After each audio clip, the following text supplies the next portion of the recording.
Retired झाल्यानंतर मनोहररावांकडून त्यांच्या मुलांनी त्यांचे सगळे पैसे हिसकावून घेतले.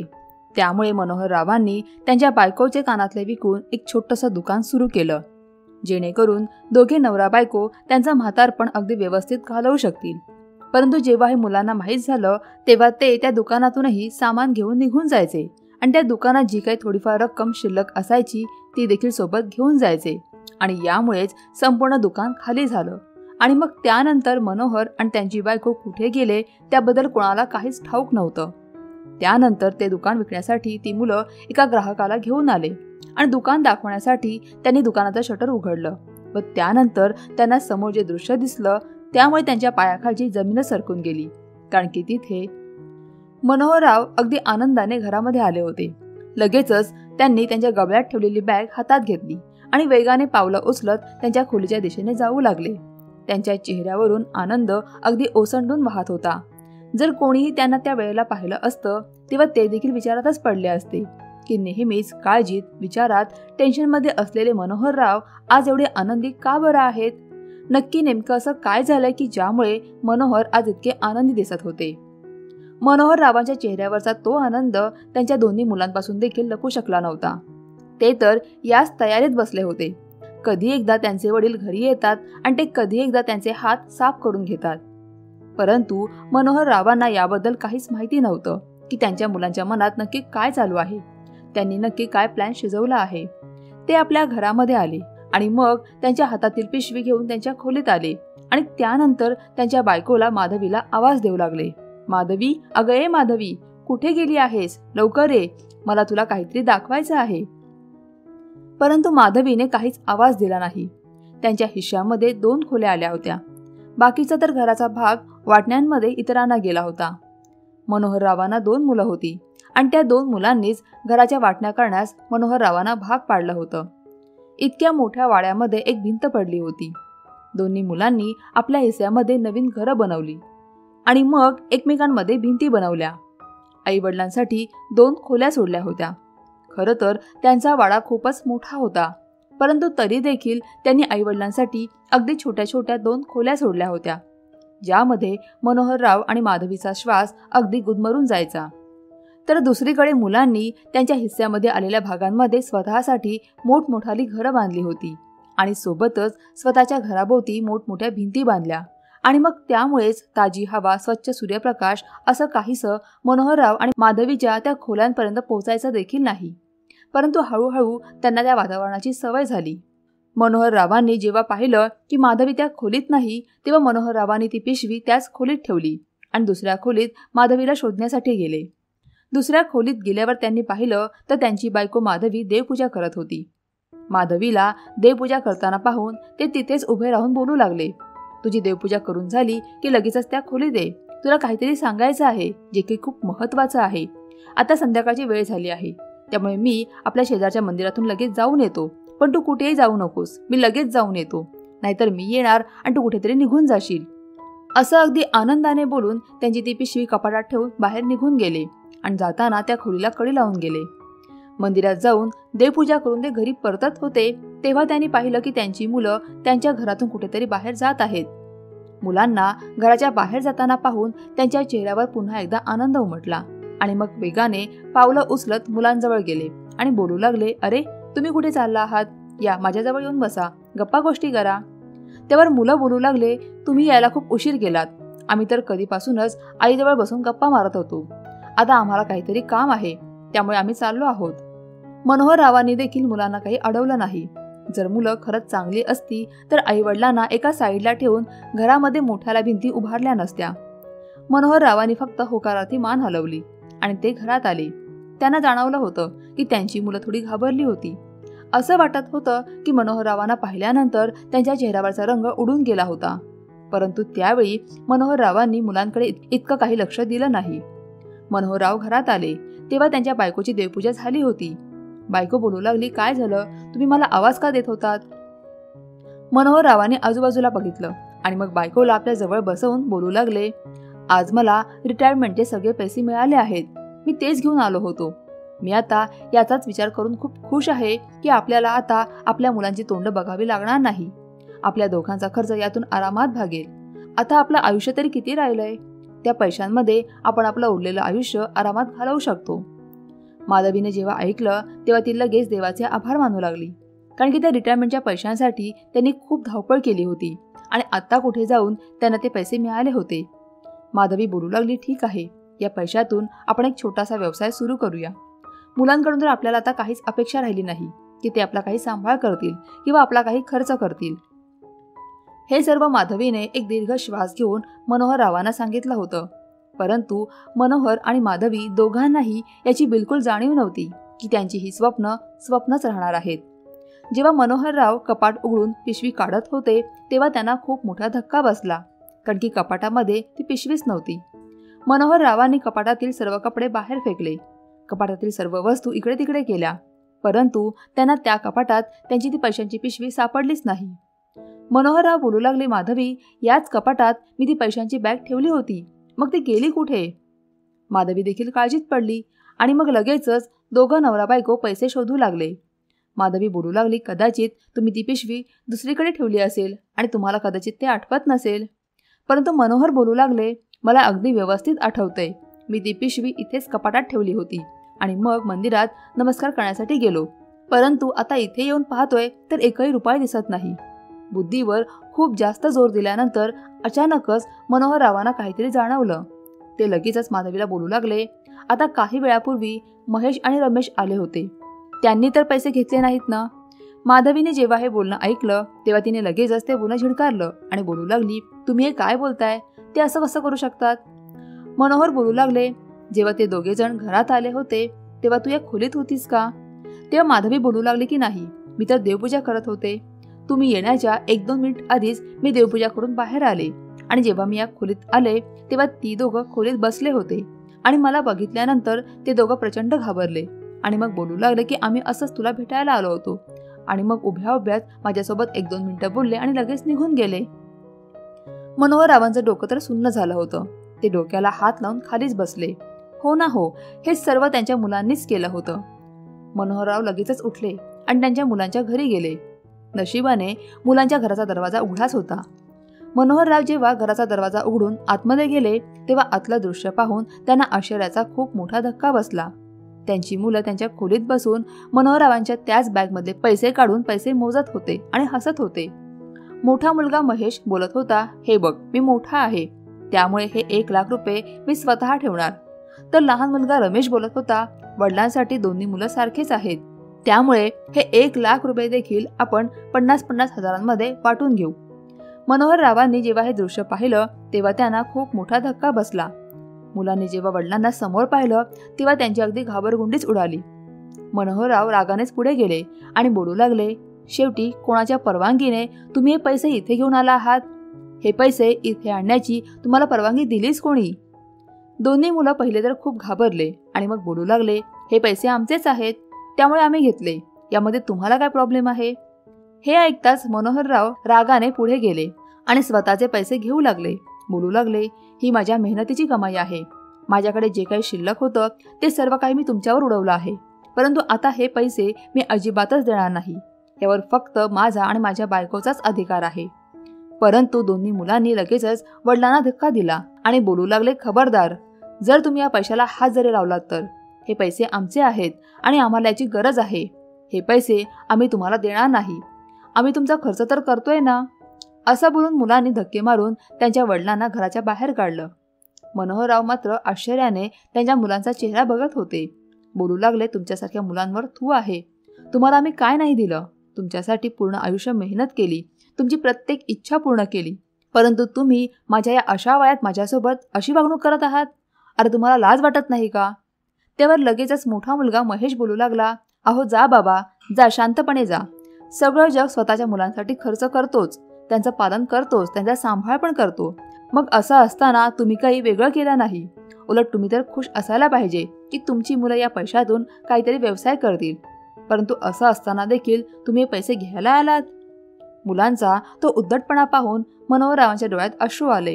ते विचार करू लागले, माहीत नाही आमच्या संस्कारात कुठे कमी पडली, आम्ही संस्कार देण्यात कुठे कमी पडलो की ज्यामुळे यांच्यासारखी मुलं आमच्या पोटी जन्माला आली.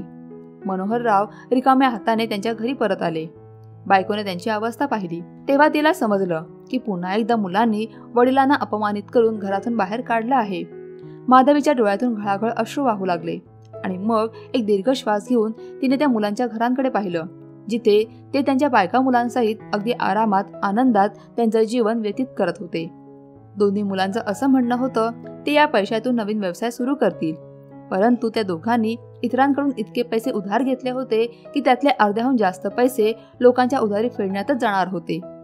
मनोहरराव तर मुलांचं ते वागणं ते बोलणं आठवून बेडवर उदास होऊन बसले होते, तर माधवी बोलत होती, तुम्ही जर मुलांचं वागणं मनाला इतकं लावून घेतलं तर तुम्ही आजारी पडाल, तुम्हाला त्रास होईल. तुम्ही माझा देखील विचार करा. शेवटी तुमच्याशिवाय या जगात माझं कोण आहे? 2 मुलांना जन्माला घातलं. कठीण प्रसंगात देखील त्यांना कधीही गरम हवेची झुळूक देखील लागू दिली नाही. प्रत्येक सुखसोयी दिल्या. स्वतः उपाशी राहिलो, परंतु मुलांना कधीच उपाशी झोपवलं नाही. हाच विचार केला होता की मुलांना मोठं करून चांगलं शिक्षण देऊन त्यांना मोठे अधिकारी बनवू, जेणेकरून आपल्या सर्व अडचणी दूर होतील. परंतु बघा आज काय झालं आहे. आपल्याला 2 मुलं असताना देखील आपण एकटे पडलो आहोत. परक्या घरातून आलेल्या मुलींनी तर आपल्या मुलांना आपल्यापासून लांबच केलं. रिटायरमेंट फंड मिळण्याच्या अगोदर मुलं आईवडिलांना थोडेफार पैसे देत होते. ते पैसे देखील देण्याचे आता बंद केलं. जेव्हा घरातील सर्व वाणसामान संपलं तेव्हा माधवी एके दिवशी आपल्या मोठ्या मुलाच्या घरी गेली. तेव्हा माधवीनं पाहिलं की तिच्या मोठ्या सुनेने खूप सारी वेगवेगळ्या प्रकारची फळं कापून एका बाजूला ठेवली होती, जिथे ती स्वतःही खात होती आणि स्वतःच्या मुलांना देखील खाऊ घालत होती.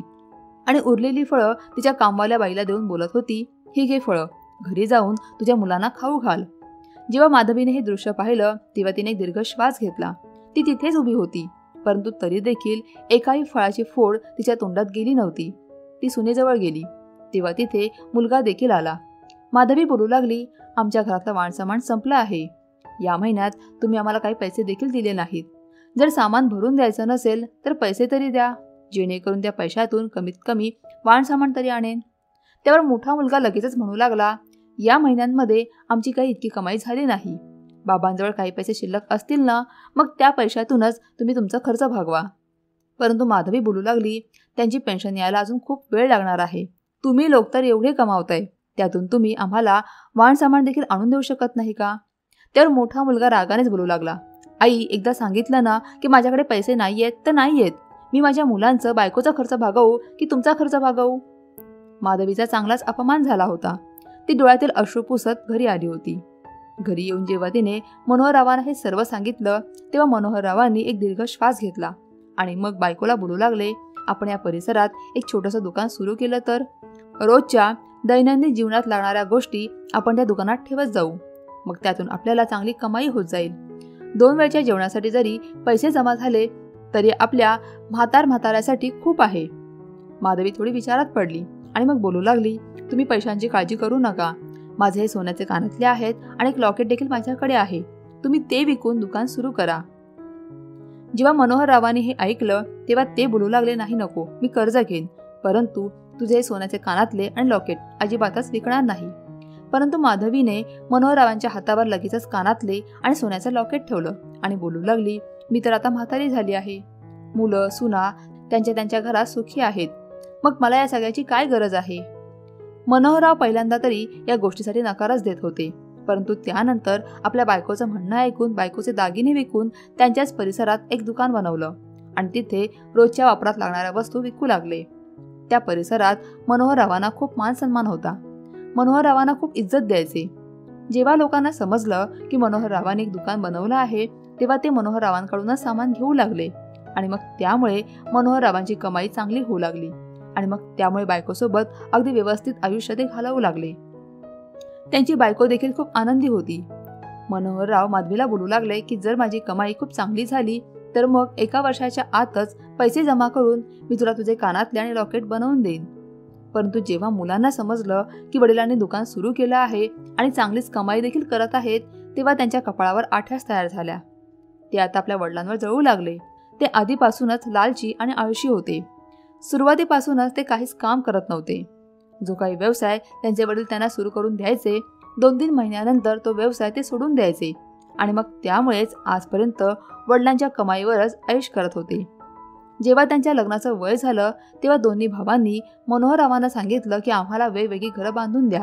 आम्ही या घरात राहणार नाही. त्यामुळेच मनोहर रावांनी जे काही पैसे गोळा केले होते, जे काही जमवले होते, त्या पैशातून दोन्ही मुलांसाठी वेगवेगळी घरं बांधली आणि त्यांचं लग्न लावून दिलं. परंतु लग्न झाल्यानंतर दोन्ही मुलं त्यांच्या बायकांचे गुलाम झाले. त्यांनी वेगवेगळ्या घरात त्यांचा संसार थाटला आणि आईवडिलांसोबतचे संबंध तोडून टाकले. इतकंच नव्हे तर घरांमध्ये भिंती बनवल्या. आणि जेव्हा आता वडिलांच्या रिटायरमेंटचे पैसे देखील संपले आणि घरातील वाण सामान देखील संपलं, तेव्हा दोन्ही मुलं निर्लज्जपणे वडिलांच्या दुकानात गेले. मनोहर रावांनी मुलांना जेव्हा दुकानात पाहिलं, तेव्हा त्यांच्या चेहऱ्यावर थोडं समाधानाचं हसू उमटलं. त्यांना वाटलं की कदाचित ती मुलं वडिलांची कमाई, त्यांचं दुकान कसं चालू आहे हे बघायला आले असतील. परंतु असं अजिबातच नव्हतं.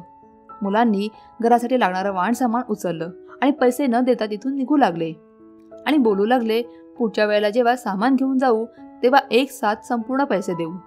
आणि मग हे असं रोजच्या रोज होऊ लागलं. ते लोक यायचे, दुकानातून सामान घेऊन जायचे, परंतु पैशांच्या नावाखाली 1 रुपया देखील द्यायचे नाहीत. मनोहर राव तर सुरुवातीला शांत राहिले, परंतु हे जेव्हा वारंवार होऊ लागलं तेव्हा मात्र सामान द्यायच्या आधी मनोहर राव बोलू लागले, मला आधी पैसे द्या. तुम्ही 2-3 वेळा सामान नेलं, त्याचे पैसे देखील तुम्ही दिले नाहीत. माझ्या दुकानातलं सामान आता संपत आलं आहे. मलाही दुकानात सामान आणायचं आहे. तुम्ही लोक जेव्हा पैसे द्याल तेव्हाच मी नवीन सामान घेऊन येऊ शकेन. त्यावेळेला त्या परिसरातील आणखी 2-3 लोक तिथे हजर होती. मनोहर रावांची दोन्ही मुलं बोलू लागली, काका तुम्ही बघितलं, वडील असे असतात का? बघा, आमच्या वडिलांनी स्वतःचं दुकान चालू केलंय, पण बघा स्वतःच्याच मुलांकडून सामानाचे पैसे घेतात. तुम्ही देखील तुमच्या मुलांसोबत असंच करता का? ती लोक लगेच बोलू लागली, नाही नाही, आमच्या घरामध्ये तर अजिबात असं होत नाही. आम्ही कधीही आमच्या मुलांकडून पैसे घेतले नाहीत. उलट घराचा पूर्ण खर्च आम्ही सर्व मिळून सांभाळतो. मनोहर रावांनी जेव्हा हे ऐकलं तेव्हा त्यांनी एक दीर्घ श्वास घेतला आणि बोलू लागले की माझ्या मुलांनी माझ्यासोबतचे सगळे संबंध तोडले आहेत. लग्नाच्या नंतर त्यांनी त्यांची वेगळी चूल मांडली आहे. जर यांना इथून सामान घेऊन जायचं असेल तर यांना इथे पैसे देखील द्यायला पाहिजेत, जेणेकरून मला माझ्या दुकानात दुसरं सामान भरता येईल. परंतु दोन्ही मुलं फुकटमध्ये सामान घेऊन तिथून निघून गेले. काही दिवस निघून गेले. मग त्यानंतर मुलांनी एक वेगळाच प्लॅन बनवला. जेव्हा कधी मनोहर राव संध्याकाळी मंदिरात जायचे तेव्हा जाताना ते समोरच्या दूधवाल्याला सांगून जायचे की मी मंदिरातून दर्शन घेऊन येतो, तोपर्यंत तू माझ्या दुकानाकडे लक्ष ठेव. आणि त्याच वेळेला मोठा किंवा लहान मुलगा दुकानात यायचा. दूधवाला जेव्हा त्या मुलांना पाहायचा तेव्हा त्याला असं वाटायचं की त्यांचा मोठा किंवा लहान मुलगा दुकानात लक्ष ठेवायला आला आहे. परंतु त्या दूधवाल्याला कुठे माहित होतं की ती मुलं मनोहरची मुलं नाहीत, तर दुश्मन होते. वडिलांना अक्षरशः भिकेला लावणार होते. ते दुकानाच्या गल्ल्यातून काही पैसे घेऊन जायचे. एके दिवशी असं झालं, 2-3 दिवस असं झालं. तेव्हा मनोहर रावांना गल्ल्यातील पैसे कमी वाटायला लागले, परंतु हळूहळू तर सगळेच पैसे गायब होऊ लागले. मनोहर रावांना दूधवाल्यावर संशय आला की कदाचित तोच माझ्या गल्ल्यातून पैसे काढत असेल. एका वेळेला तर त्यांनी त्या दूधवाल्यासोबत भांडण देखील केलं, परंतु तो बोलू लागला, तुम्ही मंदिरात गेल्यावर तुमची मुलं इथे येतात आणि मग त्यामुळे मी देखील अगदी निर्धास्त होऊन आतमध्ये जातो. त्यामुळे त्यानंतर काय होतं मला कसं माहीत असणार? आणि मग त्यामुळे मनोहर रावांना समजून चुकलं होतं की हे सर्व पुन्हा एकदा त्यांची मुलंच करत आहेत. ते दुकान तर पूर्णपणे रिकामं झालं होतं. आता थोडंफारच सामान शिल्लक राहिलं होतं. तेच विकून एक वेळच्या जेवणाचं जेमतेम भागत होतं. घरातील वाणसामान देखील संपलं होतं. माधवी देखील खूप टेन्शनमध्ये होती. 1-2 वेळा ती मुलांकडे गेली आणि बोलू लागली, थोडेफार पैसे द्या, जेणेकरून दुकानात काही सामान भरता येईल. परंतु मुलं बोलू लागली, आम्ही कुठून पैसे देणार? आम्हाला विचारून तुम्ही दुकान उघडलं होतं का? आमच्याजवळ तर 1 रुपया देखील नाही. मनोहरराव मुलांना रागाने बोलू लागले, तुम्ही चोरून चोरून माझ्याकडून सामान घेऊन जाता, पैसे देखील घेऊन जाता, तेच माझे पैसे मला परत द्या. परंतु दोन्ही मुलांनी बिलकुल ऐकलं नाही. उलट आईवडिलांना उलटसुलट शिव्या देऊ लागले आणि धक्के मारून घराच्या बाहेर काढलं. दुकान पूर्णपणे रिकामं झालं होतं. जे थोडंफार सामान शिल्लक राहिलं होतं त्यातून त्यांनी स्वतःसाठी जेवण विकत घेतलं. आता तर अशी परिस्थिती आली होती की दुकानामध्ये 1 रुपयाची देखील वस्तू शिल्लक नव्हती. दुसऱ्या दिवशी मनोहररावांनी त्यांचं ते दुकान बंद केलं. लोक सकाळ सकाळ जेव्हा सामान घेण्यासाठी दुकानाजवळ आले तेव्हा त्यांनी दुकान बंद पाहिलं. त्यांच्या मुलांनी देखील आईवडिलांची खूप खिल्ली उडवली की बरं झालं वडिलांचं दुकान बंद झालं, नाहीतर उगाचच अगदी रुबाब आणून फिरत होते की मी स्वतः कमावतोय आणि मुलं मात्र अशीच रिकामटेकडी बसली आहेत. त्याने तर 1 आठवडा आईवडिलांच्या घराकडे नजर देखील फिरवली नाही, ज्यामुळे त्यांना समजू शकेल की शेवटी त्यांचे आई वडील गेले तरी कुठे. जेव्हा 1-2 आठवडे दुकान बंदच होतं तेव्हा लोक येऊन महेश आणि रमेशला विचारू लागले की आम्हाला हे दुकान भाड्याने पाहिजे आणि याचं आम्ही भाडं देऊ. तेव्हा त्यांनी लगेचच त्या लोकांचा प्रस्ताव मान्य केला, कारण की ते दोघे होतेच आधीपासून लालची. जेव्हा दुकानाची चावी घेण्यासाठी ते दोघे आईवडिलांच्या घरी आले तेव्हा घर पूर्णपणे रिकामं होतं. घरामध्ये आईवडील हजर नव्हते. महेश बोलू लागला, काळजी करण्याची काहीच गरज नाही, आपण दुकानाचं कुलूप तोडून नवीन कुलूप लावू. ते लोक दुकानाजवळ आले. दुकानाजवळ येऊन जेव्हा दुकानाचा दरवाजा उघडण्याचा प्रयत्न केला तेव्हा दरवाजा आतून बंद होता. त्यांना आश्चर्य वाटलं की शेवटी हा दुकानाचा दरवाजा आतून बंद कसा असेल. त्या सगळ्यांनी मिळून तो दरवाजा उघडण्याचा प्रयत्न केला. जेव्हा दरवाजा उघडला गेला तेव्हा आतील दृश्य पाहून त्यांच्या पायाखालची जमीनच सरकून गेली. मनोहरराव आणि मनोहररावांची बायको माधवी तिथेच दुकानात जमिनीवर पडलेले होते. मुलं त्यांच्या जवळ गेले आणि त्यांना बघू लागले. परिसरातील लोकांनी जेव्हा ते पाहिलं तेव्हा त्यांनी मुलांना हात लावण्यास मनाई केली आणि पोलिसांना खबर दिली.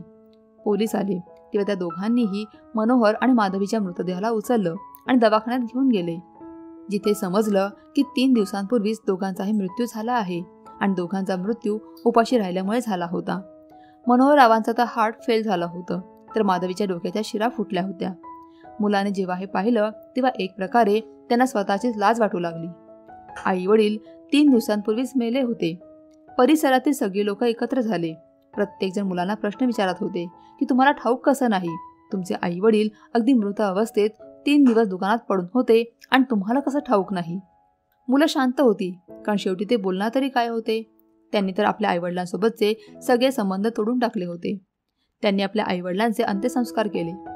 काही दिवस तरी आजूबाजूचे लोक त्यांच्या घरी यायचे आणि मग त्यानंतर प्रत्येकजण आपापल्या आयुष्यात रमून गेले. त्यानंतर पुन्हा एकदा काही गिराईक ते दुकान भाड्याने घेण्यासाठी मनोहररावांच्या मुलांपाशी आले. मुलांनी देखील ते दुकान भाड्याने दिलं. परंतु आश्चर्याची गोष्ट ही होती की त्या दुकानात कोणताही दुकानदार 1 आठवड्यापेक्षा जास्त दिवस टिकलाच नाही. ते बोलायचे, खूपच विचित्र दुकान आहे, 1 रुपयाचं देखील सामान विकलं जात नाही, उलट नुकसानच होत आहे. आणि मग त्यानंतर ते दुकान घेण्यासाठी कोणीही गिराईक येत नव्हतं, कारण की त्यांना असं वाटायचं की ही जागा खूपच अपशकुनी आहे. या दुकानात मनोहरराव आणि त्यांच्या बायकोचा मृतदेह मिळाला होता. रमेश आणि महेशने ती जमीन तशीच सोडून दिली आणि स्वतःच्या आईवडिलांच्या घराला भाड्याने दिलं. परंतु तिथे देखील त्या घरामध्ये कोणीही जास्त दिवस राहू शकला नाही. हळूहळू त्यांची अवस्था खूप वाईट होत गेली. जेव्हा जेवणासाठी खाण्यासाठी काही सामान शिल्लक राहिलं नाही तेव्हा त्यांनी त्यांच्या घरातला काहीसा भाग विकला. परंतु ते देखील पैसे जेव्हा संपू लागले तेव्हा त्यांनी कर्ज काढून व्यवसाय सुरू करण्याचं ठरवलं. परंतु कोणत्याही व्यवसायात त्यांना यश प्राप्त होत नव्हतं. बायको भांडण करायची ते वेगळंच, आणि सोबत त्यांची मुलं देखील व्यसनाधीन झाली होती. त्यांना वेगवेगळ्या प्रकारची व्यसनं लागली होती. त्या व्यसनामुळे ती तर एकदमच वेडी झाली होती.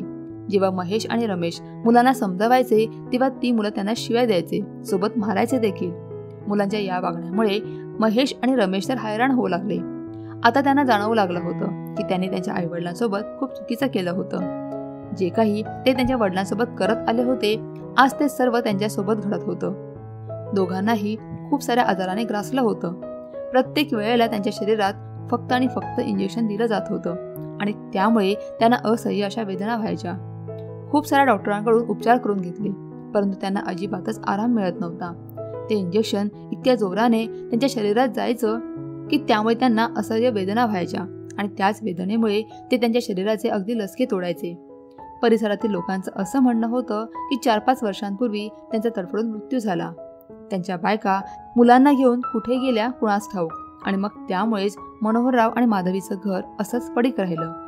मित्रांनो, जर तुम्हाला ही कथा आवडली असेल तर व्हिडिओला लाईक करा आणि अशाच छान छान कथा पाहण्यासाठी चॅनलला सबस्क्राईब करा. धन्यवाद.